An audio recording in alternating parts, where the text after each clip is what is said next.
Saudi আরবের সবাই নাকি ওহাবি, তাহলে আমরা কি? ওহাবি কারা?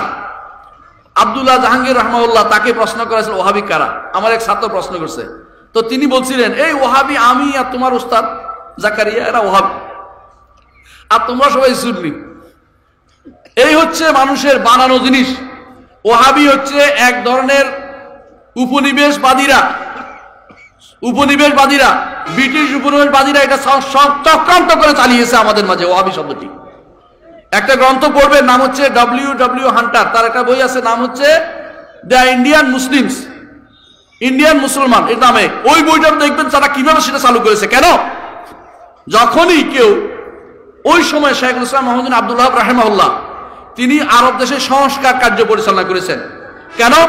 কবর পূজা বন্ধ করেছেন, সেখানে পীরদের যে তন্ত্র মন্ত্র বন্ধ করে দিয়েছেন, জাদু লীলা বন্ধ করে দিয়েছেন, মানুষের যত আজে বাজে চিন্তা ভাবনা সব কুসংস্কার বন্ধ করে দিয়েছেন।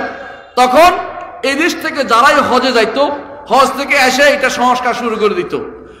ইংল্যান্ডে কিন্তু ঘটনা কি, এত বছর তো এরা আমাদের বিরুদ্ধে কিছুই বলে নাই। এই লোকটা তিতুমির নাম শুনেছেন, হাজি নিসারউদ্দিন তিতুমির, নিসার আলী তিতুমির, যাইয়া হজ করে এসে শুরু করছে। হ্যাঁ, তারপরে অনুরূপভাবে আমাদের আলেমরা যাদের বিখ্যাত ছিল হাজি শরীয়তুল্লাহ, হাজি এই আপনাদের কাছেই আসছিল, হাজি এনায়েত আলী, বেলায়েত আলী, এরা সব যাইয়া হজ থেকে এসেই শুরু করে দেয়। ঘটনা কি খুঁজে বের করি। তারা যখন খুঁজে পাইলো, তখন তাদের টেলিফোন ছিল না, বুঝেন নাই, খুঁজে পাইলো যে আরব দেশে এক সংস্কারক আছে, তার নাম হচ্ছে মোহাম্মদ ইবনে আব্দুল ওয়াহাব। ওই লোকের কাছে কেউ গেলেই শুদ্ধ হয়ে যায়, আর শিরিক করে না, বেদাত করে না। তখন তারা চিন্তা করলো যে এখন থেকে আমরা দুটো ভাগ করে দিব, সুন্নি যারা আছে তাদেরকে চাকরি দিব, আর ওহাবি নিধন করতে আরম্ভ করব। তখন শেখ সৈয়দ আহমেদ বেরলভী রহমতুল্লাহ আলাই তিনি এই বালাকুটের জেহাদে, যে জেহাদে অংশগ্রহণ করেছিলেন, এরা ছিল সেই ওনার দ্বারা প্রভাবিত হয়ে, মক্কা মদিনার শেখ যে যিনি ছিলেন মোহাম্মদ ইবনে আব্দুল ওয়াহাব দ্বারা প্রভাবিত হয়ে কাজ করেছিলেন। এইটার দ্বারা প্রভাবিত যারাই হয়েছে সহি আকীদার, তাদেরকে এরা বলছে এরা ওহাবি, আমরা হইলাম সুন্নি। এই জন্য সুন্নিদেরকে প্রাধান্য দেওয়া সরকারি একটা নীতি হয়ে গেছিল তখনকার সময়।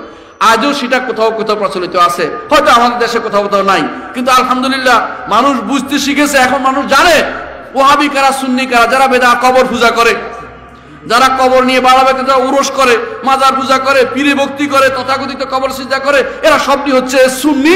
আর আমরা যারা আল্লাহ এবং তার রাসূলের কথা বলি, আমরা হচ্ছে ওহাবি। বলেন কোনটা ভালো? বলেন তো।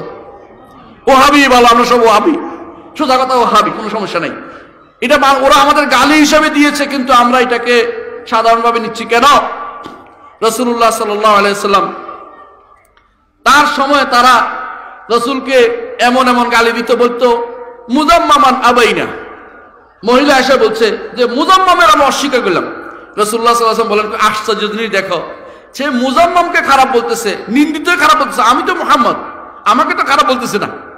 তো সে ওহাবিকে বলতে থাকুক, তারা ইচ্ছা মতো গালি দিতে থাকুক। আমরা সেই জাতীয় লোক না যে কেউ গালি দিলে আমরা নিব না, আমরা কোনো গালিকে পরোয়া করি না। কোরআন এবং সুন্নাহর কথা যারাই বলে, সহিহ সুন্নাহর উপর আমলের কথা যারা বলে, শিরক থেকে মুক্ত থাকতে যারা বলে, বেদাত থেকে মুক্ত থাকতে যারা বলে, এরা তথাকথিত যারা স্বার্থ নিয়ে বসে আছে, কোরআন সুন্নাহ বিরোধী আমল করে, বেদাত করে, শিরক করে, কবর পূজা, পীর পূজায় লিপ্ত আছে, এদের কাছে এরা ওহাবি হবেই। এটা স্বাভাবিক, অস্বাভাবিক কিছু নয়। এই জন্য আমরা তাদের এই গালিকে আমরা গায়ে মাখি না। আমরা নিশ্চয়ই কোরআন এবং সুন্নাহর অনুসারী, আমাদেরকে আমরা কোনো দল নাম বিভক্ত করি না। মানুষ ওহাবি বললে বলুক, আমাদের কিছু যায় আসে না। আমরা ওহাবি বলি না, সুন্নিও বলি না। হ্যাঁ, আমরা বলি আমরা আহলুস সুন্নাহ ওয়াল জামাআহ। নিঃসন্দেহে আমরা আহলুস সুন্নাহ ওয়াল জামাআহ, যেটার উপরে সলবে সালিহিন ছিল, আমরা সেই সলবে সাল নীতির অনুসারী। আমরা মুহাদ্দিসদের নীতি মেনে চলি, আমরা আহলুল হাদিস ওয়াল আসার, আমরা আহলুল ফিকহ ওয়ান নাযার। আমরা এর বাইরে আর কিছু বলি না। বানিয়ে বানিয়ে যারা নিজের শরীয়ত প্রবর্তন করছে, তারা নিজেদেরকে যতই সুন্নি জামাত, সুন্নি বলুক, এরা আসলে শরিয়া বিরোধী কাজ করছে। এদের থেকে আমরা সাবধান থাকি।